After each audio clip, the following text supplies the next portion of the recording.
வணக்கம் சசி. என்ன இது புதுசாக இருக்குது? இல்லை, நம்ம எடிட்டர் ஒவ்வொரு முறையும் ஆரம்பத்திலே வந்து வணக்கம் மக்களே அப்படின்னு சொல்லி கத்தும்போது என்னடா அது இவ்வளோ சவுண்டாக இருக்கு அப்படின்னு சொல்லி நம்மக்கிட்ட ஒவ்வொரு தடவையும் கம்ப்ளைண்ட் பண்ணிட்டு இருந்தாப்புல. அதனால அந்த மனுஷனும் பாவம் தானே, அவனும் மீம் தேடி தேடி போடுவான்ல.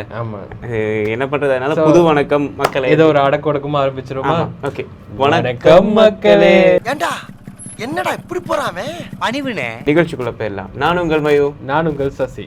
வாங்க நிகழ்ச்சிக்குள்ள போலாம்.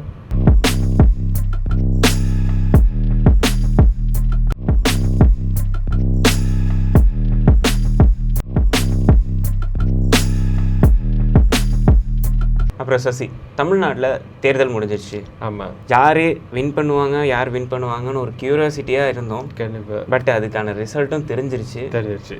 நம்ம வந்து வாழ்த்துக்கள் தெரிவிக்கிறது நம்மளுடைய கடமை. நிறைய பேர் தெரிவிச்சிட்டாங்க, நம்மளும் வாழ்த்துக்கள் தெரிவிச்சிருவோம். வாழ்த்துக்கள் எங்களது தாவேக தலைவர் விஜய் அவர்களுக்கு. இந்த வாரம் கர படத்தோடைய அதாவது ரிலீஸ் படம் வந்துருச்சு. இப்போ நிறைய இடங்களில் வந்து நல்ல பாசிட்டிவ் ரிவ்யூஸும் வந்துட்டு இருக்கு. ஸோ எல்லா ஆடியன்ஸ் சைட்லேருந்து வந்து இந்த படத்தில் வந்து நெகட்டிவ் அப்படிங்கிற சொல்கிறதுக்கு ஒன்றும் இல்லை. பட் அந்த டைரக்டர் வைஸ், அதாவது போர் தொழில் டைரக்டர் வந்துட்டு இந்த படத்தை டைரக்ட் பண்ணியிருக்காரு. ஸோ நல்லா கதைக்களமும் நல்லா அமைஞ்சிருக்கு. அதோட நிறைய ட்விஸ்டர்ஸும் இந்த படத்தில் இருக்குது. இந்த படத்தை போயிட்டு தியேட்டரில் கண்டிப்பாக போய் பார்க்கணும் அப்படின்னு சொல்லி எல்லாருமே காத்துட்டு இருக்காங்க. ஐ மீன் போய்கிட்டு இருக்காங்க இந்த படத்தை பார்க்கறதுக்காக போய்கிட்டு இருக்காங்க. நாங்கள் இது வரைக்கும் பார்த்து நாங்கள் உங்களுக்கு வந்து ரிவ்யூ நாங்க சொல்றோம். இயக்குனர் மாரி செல்வராஜ் இவரை பத்தி நம்ம பேசினாலே கிராமத்து கதைக்களம்ன்றது நம்ம மைண்டுக்குள்ள வரும். ஏன்னா நம்மளாம் பார்த்து ரசிச்ச படம் தான் வாழை வந்து கிராமத்து ஸ்டைல்ல அப்படியே மக்களோட கனெக்ட் பண்ற மாதிரி ஒரு படமா தான் வாழை படம் அமைஞ்சிச்சு. இப்போ பார்த்தோம்னா தனுஷை வச்சு மாரி செல்வராஜ் படம் ஒன்று இயக்குறதுக்காக இருக்கிறதா ஒரு பேச்சுவார்த்தை ஒன்று வந்துச்சு. ஆனா அந்த படம் வந்து கொஞ்சம் டிலே ஆகுறதா இப்போ ஒரு நியூஸ் வந்திருக்கு. ஸோ அதை தொடர்ந்து மாரி செல்வராஜ் என்னால சும்மா இருக்க முடியாது, ஏதாவது பண்ணணுன்றதுக்காக வாழை 2 படத்தை வந்து எடுக்கிறதுக்கு வந்து ரெடி ஆகிட்டு இருக்காரு. இந்த படத்துல பார்த்தோம்னா ஒரு ட்விஸ்ட் கொண்டு வந்திருக்காரு. வழக்கமா தமிழ் சினிமாவில் செய்யற ஒரு தப்பு தான் இது. அதாவது கிராமத்து ஸ்டோரியை சாய்ஸ் பண்ணிட்டு அந்த கிராமத்து ஸ்டோரிக்கு வந்து ஆப்டான ஒரு கேரக்டர் போடாம ஏதோ பாலிவுட்லயோ இல்லாட்டி டாலிவுட்லயோ மாலிவுட்லயோ யாராவது கூட்டு வந்து ஒரு ஃபேரான ஒரு நடிகையை வந்து படத்துல வந்து நடிக்க வச்சு ஒரு டார்க் மேக்கப் போட்டு அப்படிதான் நடிக்க வைப்பாங்க. ஸோ அந்த மாதிரி இந்த பார்ட் 2லயே ஒரு சம்பவம் பண்ண போறாங்க. இந்த சம்பவம் என்னன்னு எனக்கும் நல்லா தெரியும். நானும் வந்து ட்விட்டர்ல பார்த்தேன். படம் வந்து வாழை வந்து ரொம்ப அந்த கதை வந்து ரொம்ப இன்டென்ஸான கதை. ஒரு விஷயம் இப்போ வந்து மாரி செல்வராஜ் வந்து அதுல தான் முன்முறமா இருக்கிறாரு. இந்த படத்துல என்ன ட்விஸ்ட்னு நான் சொல்லிடுறேன். இந்த படத்துல வந்து ஹீரோயின் கேரக்டருக்கு பிரியங்கா மோகன் அல்லது கயாடு லோகரை வந்து சூஸ் பண்றதுக்கு அவங்க ப்ரிப்பேர் ஆகிட்டு இருக்காங்களாம். ஸோ எப்படி இவங்க இந்த கிராமத்து ஸ்டைலுக்கு செட் ஆகுவாங்கன்னு ஒரு நிமிஷம் யோசிச்சு பார்க்கணும். ஸோ சசி, இப்போ நீங்க வந்து ரெட்ரோ படம் பார்த்துருக்கீங்களா? ஆமா, ஒரு வருஷத்துக்கு முன்னாடி வந்து ரெட்ரோ படம் சூர்யா பூஜா ஆக்டே நடிச்ச நல்ல ஒரு சந்தன கட்ட அதேதான் அந்த படம்னு சொன்னாட்டி அந்த டான்ஸ் ஸ்டெப் வந்து வந்துடும். ஸோ அவங்க அந்த படத்துல வந்து ஒரு வில்லன் கேரக்டர் இருக்கும். ஸோ அது வந்து ஒரு எக்ஸ்ட்ரீம் லெவல் வில்லன் கேரக்டரை போர்ட்ரை பண்ணியிருப்பாங்க. கடைசியில் வந்து புஷ்ஷில் அவளை வந்து ஜோக்கர் ஆக்கி முடிச்சிருவாங்க படத்தை. ஆமா, அந்த மாதிரி தான் அந்த வில்லன் வந்து ஒரு ஹீரோவா நடிச்சு அப்படி இருக்கும். நம்ம லோகேஷ் கனகராஜ் அவரோட வந்து கூட இருந்த ரைட்டர் தான் ரத்னகுமார். அவர் வந்து ஆடை, மேயாதமான் இந்த மாதிரி படங்கள்லாம் டைரக்ட் பண்ணிட்டு அடுத்ததான் வந்து அவர் வந்து 29 அப்படின்னு சொல்லி இந்த 29 த ஃபில்ம் அப்படின்னு சொல்லி ஒரு படம் வந்து டைரக்ட் பண்ணிட்டு இருக்காரு. அந்த படத்துல வந்து இவர் தான், அதாவது ரெட்ரோ படத்தோட வில்லன் தான் வந்து நடிக்க இருக்காரு. இல்லை, ஆல்ரெடி படம் முடிஞ்சிருச்சு, ரிலீஸ் ஆகிறதுக்கு வெயிட் பண்ணிட்டு இருக்கு.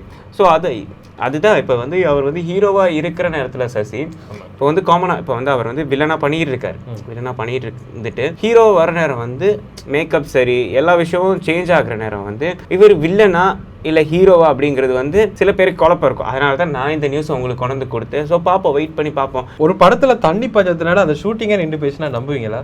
தண்ணி பஞ்சமா? ஆமா, அப்படி இன்னும் வந்தா ப்ரொடக்ஷன்ல வந்து தண்ணி சோறு எல்லாம் கொடுக்கணுமே. இல்ல, இவங்க ரொம்ப அதிகபட்சமா கேட்டாங்க, அதனால ஷூட்டிங் கொஞ்சம் டிலே ஆகிருக்கு. தண்ணின்னு சொல்ற நேரம் எங்கேயோ ஒரு விஷயம் வந்து அடிப்படுது. அவரா தான் இருக்கும்னு நினைக்கிறேன். நீங்க சொல்ல எஸ் ராஜமௌலி இயக்கத்துல தயாராகிட்டு இருக்க படம் தான் வாரணாசி. இந்த படத்துல பார்த்தோம்னா மகேஷ் பாபு, பிரியங்கா சோப்ரா, பிருத்திவிராஜ் இவங்கெல்லாம் நடிச்சுட்டு இருக்காங்க. ஸோ இந்த படத்துல ஒரு காட்சி படமாக்குறதுக்காக ஹைதராபாத்ல வந்து ஒரு ஷூட்டிங் ஸ்பாட் ஒன்று அமைச்சிருக்காங்க. அதாவது ஒரு நீச்சல் தடாகம் மாதிரி ஒரு பெருசா செஞ்சு அதுல ஒரு ஃபைட் சீக்வன்ஸ் எடுக்கிற மாதிரி ஒரு பிளானிங்ல தான் இவங்க இருந்திருக்காங்க. ஸோ அதை தொடர்ந்து ஹைதராபாத்ல அதிகாரிகள் என்ன சொல்லியிருக்காங்கன்னா, இங்க இப்போ கோடைக்காலம் வந்து நிகழ்ந்துட்டு இருக்கு, எங்களால 150 லாரிக்கு தண்ணி எல்லாம் கொடுக்க முடியாது, இங்க மக்கள் குடிக்கிறதுக்கே ரொம்ப கஷ்டப்பட்டு இருக்காங்க.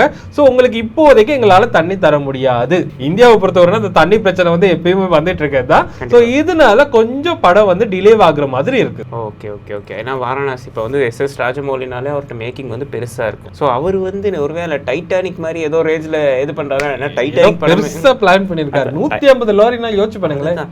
அடுத்து வந்து கருப்பு. இப்போ நிறைய சிச்சுவேஷன்ல நிறைய ஸ்ட்ரகிள்ஸுக்கு நடுவில் வரப்போகிற படம் தான் கருப்பு. இந்த 14ஆம் தேதி அதாவது வியாழக்கிழமை வந்து ரிலீஸ் ஆக போகுது. இந்த படத்தில் வந்து சூர்யா, த்ரிஷா, அப்புறம் ஆர்ஜே பாலாஜியோட டீம் அப்படியே நடிச்சிருக்காங்க. அது மட்டும் இல்லாமல் ஆர்ஜே பாலாஜி தான் டைரக்ட் பண்ணுறாரு. இந்த படத்தில் வந்து ரீசெண்டாக வந்து ட்ரெய்லர் ரிலீஸ் பண்ணுறோன்னு சொல்லிட்டு ஏதோ ஒரு ஸ்ட்ரகிள் ஒன்று போய்கிட்டு இருக்கு. ஸோ கண்டிப்பாக வந்து படத்தோட ட்ரெய்லர் வந்து ஆல்ரெடி ரெடி ஆயிடுச்சு. படத்தில் வந்து ஆர்ஜே பாலாஜி இன்னும் கொஞ்சம் ஒர்க் இருக்குது. நம்ம படம் மீன்ஸ் அந்த ட்ரெய்லரில் இன்னும் கொஞ்சம் வேலை இருக்குது. நாங்கள் அதை பண்ணி முடிச்சுட்டு கரெக்டான ஒரு டைமில் வந்து இந்த ட்ரெய்லர் நாங்கள் ரிலீஸ் பண்ணுவோம் அப்படின்னு சொல்லி வெயிட் பண்ணி காத்துட்டு இருக்காங்க. அது மட்டும் இல்லாமல் இப்போ ரீசெண்டாக வந்து இந்த படத்தை வந்து சென்சார் டிபார்ட்மெண்ட்டுக்கு அனுப்பி அந்த படத்தை வந்து சர்டிஃபைட் பண்ணியிருக்காங்க, UA கொடுத்துருக்காங்க. இந்த படம் வந்து டோட்டல் டியூரேஷன் வந்து 1:52 நிமிஷம், அதாவது 152 நிமிஷம் அப்படியே பேக் பண்ணி வச்சிருக்காங்க. படத்தோட ட்ரெய்லருக்காக இப்போதைக்கு டீம் வந்து ஃபுல் எஃபோர்ட் போட்டு ஒர்க் பண்ணிட்டு இருக்காங்க. அது மட்டும் இல்லாமல் ட்விட்டர் தளத்திலே வந்து அந்த ப்ரொடக்ஷன் அதாவது தயாரிப்பு நிறுவனம் வந்து இந்த படம் வந்து 14ஆம் தேதி கண்டிப்பாக ரிலீஸ் ஆகிரும் அப்படின்னு சொல்லிட்டு கவுண்ட் டவுன்ஸ் வந்து போட்டுட்டு இருக்காங்க. ஸோ நான் கண்டிப்பாக போய் இந்த கருப்பு படத்தை பார்ப்பேன். ஏன்னா வந்து சூர்யாவுக்கு வந்து ஒரு பெரிய கம்பேக்காக அந்த படம் இருக்குன்னு நான் எதிர்பார்க்குறேன். தெலுங்குல பார்த்தோம்னா ஒரு ஃபேமஸான மூவி மேக்கர்ஸ்னா அது வந்து மைத்ரி மூவி மேக்கர். ஸோ இவங்களை பொறுத்தவரை தமிழில் வந்து இவங்க வந்து 2 படம் வந்து தயாரிச்சிருந்தாங்க. ஒன்னு குட் பேட் அக்லி, மற்றது வந்து டோட். இந்த படம் ரெண்டுமே ரொம்ப ஒரு பெரிய வெற்றியை கொடுத்துச்சுன்னு சொல்லலாம். சோ இதெல்லாம் தொடர்ந்து தன்னோட 3வது படத்துல தமிழ்ல வந்து திரும்பவும் வராங்க. அப்படி என்ன படம்னு பார்த்தோம்னா மொத ராத்திரி. டைட்டிலே ஒரு வித்தியாசமா இருக்குல்ல. நீங்க நினைக்கிற மாதிரி இல்ல, இது கொஞ்சம் ஒரு வித்தியாசமான ஒரு கதைக்களம் தான். அதாவது ஒரு நைட்ல 2 அறிமுகம் இல்லாத நபர்கள் அவங்களுக்கு ஒரு வித்தியாசமான முறையில திருமணமாகி அதுல நிறைய பொய்கள், சண்டைகள், இப்படி ஒரு நைட்ல ஒரு நடக்க வேண்டிய விஷயங்கள் தான் இந்த படத்துல வந்து கதையா வந்து அமைஞ்சிருக்குது. சோ இந்த படத்துல பொறுத்தவரையில இந்த படத்துல யாரு ஹீரோயின் பார்க்க போறோம்னா, இப்ப ரீசெண்டா இப்ப இந்த டீனேஜர்ஸ்க்குலாம் அப்படியே ஒரு கிரஷ் மெட்டீரியலா மாறிட்டு வர அனிஷ்மா தான் இந்த படத்துல வந்து ஹீரோயினா பிளே பண்ணிருக்காங்க. சோ இந்த படம் எப்படி வரும்னு சொல்லி வெயிட் பண்ணி பார்ப்போம். அது மட்டும் இல்லாம ரீசெண்டா பார்த்தோம்னா லோகேஷ் கனகராஜ் வந்து இந்த படத்தோட ஃபர்ஸ்ட் லுக் போஸ்டரை வந்து ரிலீஸ் பண்ணியிருந்தாரு. இந்த போஸ்டரை லோகேஷ் கனகராஜ் ரிலீஸ் பண்ணினாருன்னு எல்லாத்துக்குமே தெரியும். அவர் வந்து தற்போது அல்லு அர்ஜுனை வச்சுட்டு இதே ப்ரொடக்ஷன் டீமோட ஒர்க் பண்ணிட்டு இருக்காரு. சோ இவரை வச்சு இது வந்து ரிலீஸ் பண்ணினா நல்லா இருக்கும்னு சொல்லி தான் படக்குழு வந்து இந்த படத்தை போஸ்டரை வந்து ரிலீஸ் பண்ணியிருக்காங்க. இப்போ வந்து ZEE5 வந்து நிறைய சீரீஸ் வந்து ரிலீஸ் பண்ணிட்டு இருக்காங்க. அதோட ZEE5 சீரீஸ்லேயே வந்து மெயினாக ஒரு பெரிய ஒரு ப்ரொடக்ஷன் அப்படின்னு பார்த்தீங்கன்னா விலங்கு சீரீஸ். அந்த சீரீஸ் வந்து நல்ல ஒரு கனெக்டிவிட்டியாக ஒரு பெரிய பாட்டாக இருந்தது. அந்த விலங்கு சீரீஸோட ஃபுல் மேக்கர்ஸ் வந்து இப்போ வந்து அடுத்த சீரீஸ்க்கு வந்து ரெடி ஆகி ஆல்மோஸ்ட் முடிஞ்சிருச்சு. அதாவது இந்த சீரீஸோட பேர் வந்து வாரண்ட் அப்படின்னு சொல்லியிருக்காங்க. இந்த சீரீஸ் வந்து வர்ற மே 22ஆம் தேதி ZEE5ல வந்து ரிலீஸ் ஆக போகிறதாகவும் அஃபிஷியல் அனௌன்ஸ்மெண்ட் கொடுத்துருக்காங்க. ஸோ வெயிட் பண்ணி பார்ப்போம். ஒரு தரமான ஒரு கிரைம் த்ரில்லர், சம்திங் கிரைம் த்ரில்லருங்கிறத தாண்டி அந்த கிரைம் இன்வெஸ்டிகேஷன் அப்படிங்கிறதுக்குள்ள இந்த சீரீஸ் வந்து போகும் அப்படின்னு சொல்லி வெயிட் பண்ணிட்டு தான் இருக்கோம். ஸோ விலங்கு சீரீஸ் பார்த்தவங்க இதை பார்க்குறதுக்கு ரெடியாக இருங்க. ஸோ சூப்பராக இருக்கும்னு நாம வெயிட் பண்ணிட்டு தான் இருக்கோம். நானும் வெயிட் பண்ணிட்டு தான் இருக்கேன். கண்டிப்பாக பார்த்துட்டு நான் உங்களுக்கு ரிவ்யூ தான். ஸோ இதெல்லாம் இருக்கிறதுக்கு நாங்கள் எல்லா சினி நியூஸையும் கொண்டு வந்து கொடுத்தாச்சு. எல்லாம் இருந்த கொஞ்சம் எல்லாத்தையும் பிச்சு தேடி அள்ளி உங்களுக்கு எடுத்துட்டு வந்திருக்கோம். ஏன்னா ஒரு வாரமாக நாங்கள் தேடிட்டு இருக்கோம். என்ன இருக்குன்னு பார்த்தா அப்பப்போ அங்கங்கே அவ்வளோதான் இருக்குது. ஸோ அதெல்லாத்தையும் எடுத்துகிட்டு வந்து உங்களுக்கு நாங்கள் தந்தாச்சு. ஸோ இப்போயோட கடையை சாத்த வேண்டிய நேரம் வந்து விட்டது. ஸோ அதனால் நாங்கள் வந்து அடுத்த வாரம் மீண்டும் உங்களை சந்திக்கிறோம். ஸோ அது வரைக்கும் வெயிட் பண்ணுங்கள். நான் உங்கள் மயூ, நான் உங்கள் சசி. டாடா நண்பர்களே. பாய் நண்பர்களே. டாடா நண்பர்களே. பாய் மக்களே.